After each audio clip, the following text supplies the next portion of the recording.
All right, the core theory we chose was the turn-taking system. We felt that all of our papers and problems, like the stories we had when we were younger or more recently, all led into the turn-taking system. So the turn-taking system is essentially the way we orient ourselves in conversation. So for example, if you're checking out with a cashier, you're gonna have that normal mundane interaction. And the turn-taking system can be broken down into the FML acronym, which is fully interactive, mundane, and logical, locally managed. So that's what we went off of, that's what our paper went off of, and we all had stories that were described using the turn-taking system. All right, the purpose of an intervention is to kind of identify issues that are presented in your kind of group communication skills. And being able to identify that, you can set up a system to actively work to improve that area in your group communication. And the way you can set that up is by practicing different types of group communication, I guess, games, or so doing different types of trainings or kind of activities that help kind of work on those different skills is a way that we can help improve the areas that we struggle in, which in our case is the role-taking system. And like what we're gonna do is kind of what we're gonna do is a different way of taking turns throughout or talking to each other, where we have to identify what other people are saying and respond in our way accordingly. So our intervention is to help people become a better active listener when it's not their turn to speak. And we're basing this off the Hurrier model. It's hearing, understanding, remembering, interpreting, evaluating, and responding.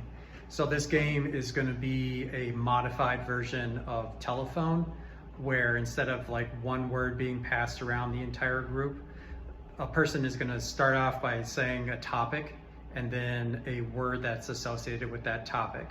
Then the next person is going to have 10 seconds to come up with their own word that relates to that, and then repeat the first word and then add their new word. And then it goes around the group with everybody taking a turn. And as the turns go on, the string of words gets longer, so it's harder to remember. And the first person that either can't come up with a word in their 10 seconds or forgets a word in the string, it ends the turn.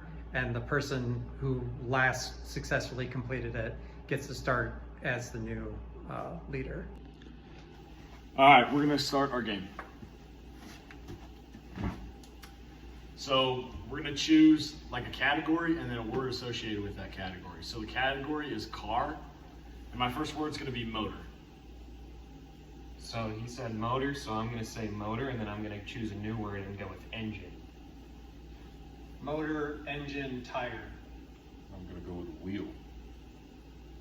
So Chase just got out because he failed to listen to what Michael had said and what Michael had said before and what I had said before. So that would be an example of the turn ending.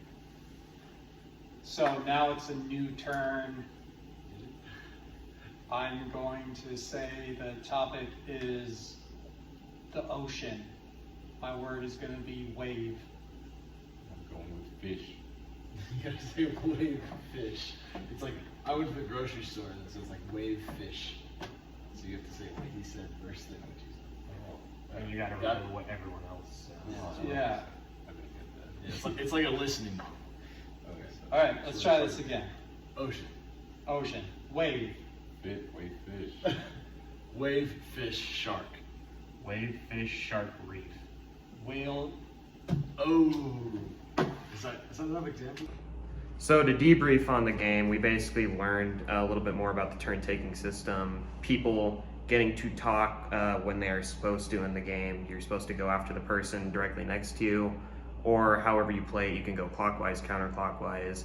It's just based on when you take your turn. Then another thing that we have learned is to the Hurrier model, we were tasked with having to remember previous guesses for the category and having to constantly remember each and every one will get tougher as the game goes on. And so you have to be able to hear it, understand it, interpret it, evaluate it, and respond back to it. So as the game goes on, it gets a little bit tougher.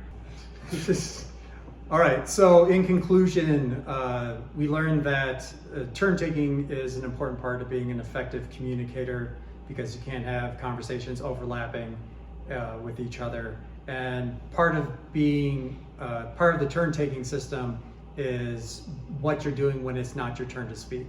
So our intervention was to highlight the importance of being an active listener, using the Hurrier model, and how we can all stand to improve our active listening skills to make ourselves a better participant in our conversations.